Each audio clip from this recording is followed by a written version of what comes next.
अस्सलाम वालेकुम dear aspirants, I am Sattan Ali from MK preparation. और आज की इस वीडियो में हम डिस्कस करने जा रहे हैं एसएसटी जनरल मेल जोन 1 का पेपर और इसके जितने क्वेश्चन अवेलेबल हुए हैं वो हम सारे डिस्कस करेंगे। तो पहला क्वेश्चन इंग्लिश के पोर्शन से है।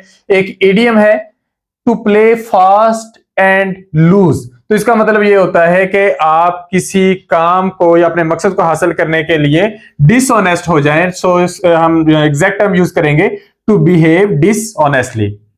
नेक्स्ट है डेसोलेट। इसका हमें सिनोनिम बताना है। तो डेसोलेट का मतलब होता है कोई ऐसी जगह जो वीरान या सुनसान हो।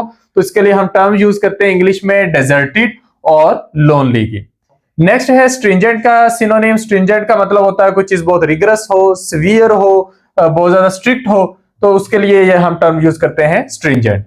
नेक्स्ट है गैल्वेनाइज। गैल्वेनाइज का मतलब होता है किसी को एनर्जी दे देना, एनर्जाइज कर देना। तो इसका सिनोनिम बनेगा मोटिवेट या स्टिमुलेट इनटू एक्शन। नेक्स्ट है इमेंस। इमेंस का सिनोनिम, इमेंस का मतलब होता है बहुत ज्यादा, कोई चीज काफी ज्यादा मिकदार में हम उसके लिए इनॉर्मस या इमेंस के टर्म यूज करते हैं। तो वेरी लार्ज या ह्यूज। नेक्स्ट प्रेपोजिशन का क्वेश्चन है the hotel was compare dash an inn. तो हमें कंपेयर टू करना है, the hotel was compare to an inn. Next है एंटोनिम ऑफ विथड्रॉ। अब विथड्रॉल का मतलब होता है कि आप किसी चीज से पीछे हट जाते हैं, रिट्रीट कर जाते हैं, रिमूव कर जाते हैं। तो इसका ऑपोजिट बनेगा एडवांस करना, प्रोग्रेस करना, फॉरवर्ड होना, आगे बढ़ जाना। इसके बाद पैसिव सेंटेंस है they want him to finish early. तो ये हो जाएगा ही इज वांटेड, क्योंकि यहाँ पे फर्स्ट फॉर्म ऑफ वर्ब है he is wanted to finish early. तो यहाँ पे इसका टर्म हम यूज करेंगे। नेक्स्ट है Pakistan join the United Nations in. Pakistan ने यूनाइटेड नेशंस को 30 सितंबर 1947 को ज्वाइन किया था। और कॉमनवेल्थ के बाद ये दूसरी बड़ी तंजीम आप कह सकते हैं जिसे पाकिस्तान ने ज्वाइन किया था। ओवरऑल तो ये दुनिया की सबसे बड़ी तंजीम है यूनाइटेड नेशंस, लेकिन पाकिस्तान 14 अगस्त 1947 से ही कॉमनवेल्थ का हिस्सा बन गया था और यूनाइटेड नेशंस का हम हिस्सा बन गए थे 30 सितंबर 1947 को। Article 25 of the constitution of Pakistan, Pakistan का जो आइन है, इसका आर्टिकल नंबर 25 इस बात की यकीन दहानी कराता है कि तमाम शहरियों के हकूक बराबर हैं। नेक्स्ट है द प्रॉफिट मोहम्मद सल्लल्लाहु अलैहि वसल्लम लिव्ड इन मक्का फॉर। हुजूर नबी अकरम सल्लल्लाहु अलैहि वसल्लम मक्का में 53 साल रहे। एक तो अगर हम बात करें नबूवत से पहले के दौर की, तो 40 साल की उम्र में हुजूर नबी अकरम सल्लल्लाहु अलैहि वसल्लम को नबूवत मिली थी। तो 40 साल हुजूर वो मक्का में रहे, 13 साल उसके बाद मक्की दौर था। नबूवत के बाद का तो टोटल 53 साल बनते हैं। अगर क्वेश्चन इस वे में पूछा जाए कि नबूवत के बाद कितने साल रहे, तो वो 13 साल बनेगा। और अगर जस्ट मदीना का पूछा जाए तो मदीना का आंसर 10 साल का बनेगा। Rayon is chemically prepared from. ये एक सिंथेटिक फाइबर है और ये बनाया जाता है सेल्यूलोज से, यानी कि लकड़ी की जो पल्प होती है उससे। इसके बाद sentence containing a prepositional phrase modifying an adverb। तो काफी सारे सेंटेंसेस होंगे, हमने उसमें से एक ऐसा सेंटेंस ढूंढना है जिसमें कोई prepositional phrase है जो एडवर्ब को मॉडिफाई कर रही है। she sang, उसने गाया, ये काम हो गया, वर्ब हो गया, नाउन हो गया इसमें। इसके बाद ब्यूटीफुली, तो जो वर्ब है उसको मॉडिफाई कर रहा है, ब्यूटीफुली ये एक एडवर्ब है। और इन द कंसर्ट जो है ये prepositional phrase है इसके अंदर, जो आगे चल के एडवर्ब को मॉडिफाई कर रही है।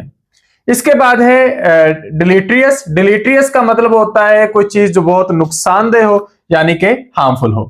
नेक्स्ट क्वेश्चन है ऑपोजिट ऑफ विथड्रॉन। हम पहले भी डिस्कस कर चुके हैं, रिट्रीट कर जाना, किसी चीज से विथड्रॉ करना होता है। तो इससे ऑपोजिट होगा कि बहुत फॉरवर्ड होना, प्रोग्रेसिव, आउटगोइंग या सोशेबल होना। फ्यूरर का मीनिंग बताना है। तो फ्यूरर रेज को कहते हैं, पब्लिक एंगर को कहते हैं, अप्रोर को कहते हैं। One receives a salary but does no work। तो ऐसी पोजीशन को हम कहते हैं सिनेक्योर। ये एक पोजीशन होती है जिसमें काम बहुत कम होता है। Which is correct conditional sentence. तो हमारे पास हमने कंडीशनल सेंटेंस एक्चुअली देखना था। I wish I were a tailor। वैसे तो I के साथ was लगता है, लेकिन कंडीशनल सेंटेंसेस में I के साथ were की जो हेल्पिंग वर्ब है वो यूज होता है। I as well as she dash to blame। अब देखने को ये लगता है कि she के साथ is लगेगा, लेकिन यहां पर जो हमारे पास हेल्पिंग वर्ब है वो I के अकॉर्डिंग लगना है। तो as well as she जो है ये हमारे पास जो है वो I के साथ मिलके कंपाउंड सब्जेक्ट नहीं बन रहा। तो जो वर्ब है that will agree with I। so I as well as she aim to blame, जो एम लगना है वो आई के अकॉर्डिंग लगना है।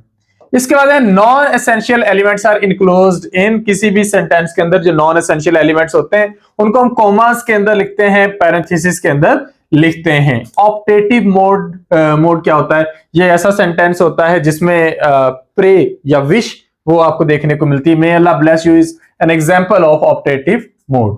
उर्दू मोअल्ला, ये उर्दू जुबान का पुराना नाम है, मुगल दौरे हुकूमत में ये नाम बहुत चलता रहा है। मिर्जा अतर बेग का पहला नावल गुलाम बाग है जो 1955 में शाया हुआ। डॉक्टर इलामा मोहम्मद इकबाल को मुफक्किर पाकिस्तान क्यों कहा जाता है? क्योंकि उन्होंने अपने खिताब में, अपनी शायरी में एक अलग वतन का तस्वर पेश किया। रोजनामा जमींदार किसने जारी किया? मौलवी सिराजुद्दीन अहमद ने। लेकिन इसकी सबसे ज्यादा वजह शोहरत बने मौलाना जफर अली खान, जिन्होंने इसे तहरीक आजादी का मौसर जरिया अपने मज़ामीन के जरिए बनाया और इस अखबार पर बार बार पाबंदी लगती रही।